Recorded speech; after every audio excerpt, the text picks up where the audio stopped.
Mayong adlaw na sa mga idol. Mayong adlaw, kumusta? Welcome na sa atong programa sa Handusanan sa unod panin sa tabuan.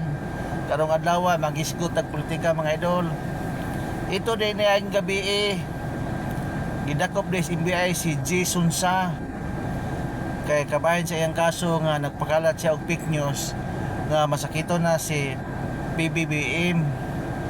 Hilig kay ang mga DDS nga mga vlogger og pakalat og fake news. Kabayan ko no sa health sa atong presidente. Ano magingana ang magyud mo? Inyo mangtungon ang atong presidente. Imbis kay magampo ta ang atong presidente makalahutay makasugakod di mga kining krisis sa atong nasod. Inyo mangtunguhon kay gusto ka mo na sa imo puli.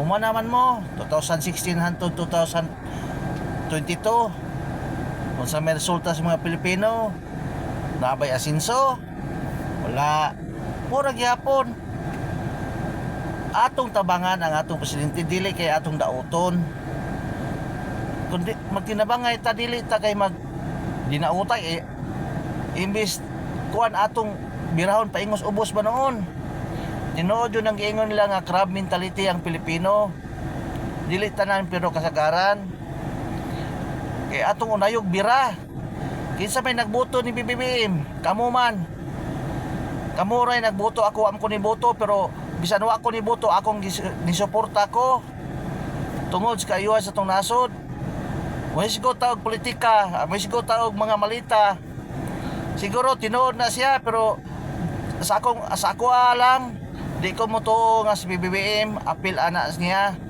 kay ngano siya ni bulgar na tanan flood control sa panahon ni Duterte wa gaya sigot si Duterte nga dagan kayo corruption sa DPWH pero wa siya gihimo wa siya na paimbestiga igo ra siya ni sulti si media mao ra to ang mga kawatan natong higayuna gipagawas si Gloria si Enrile si Jinggoy si Rebilla nakabalita ba mong naigi paimbestigahan si Duterte atong higayuna wala iyang gipagawas.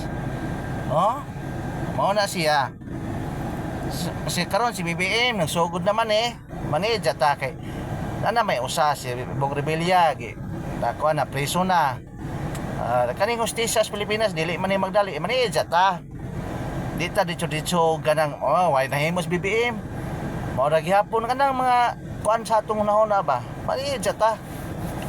Di po ta miingon nga mao nang ina kay ang investigasyon dili madali kinahanglan na ay ebidensya kinahanglan og konkretong ebidensya si Laila de Lima ilang gipapreso tanawa nakagawa ra gyapon ingon sila si Laila de Lima involved kuno drugs og tinuod pa tong ingon yang involved si drugs de Lima kas de Lima dili makagawas kay na may ingon mo tinuod yang ano nakagawas man si de Lima tungod kay way ebidensya kay kanabahin na ng drugs god non-billable na samtang nagpadayon ang kaso mapreso jud ka kanan bilabol man di mo kakipiyansa kaya ang silot ana reclusion perpetua man reclusion perpetua di man ta abogado pero nagpaminaw man ta og tanaw ta og radyo og TV at TV og radyo nagtanaw ta sa naminaw ta sa TV nagtanaw ta og radyo unang naputay nahibalan gamay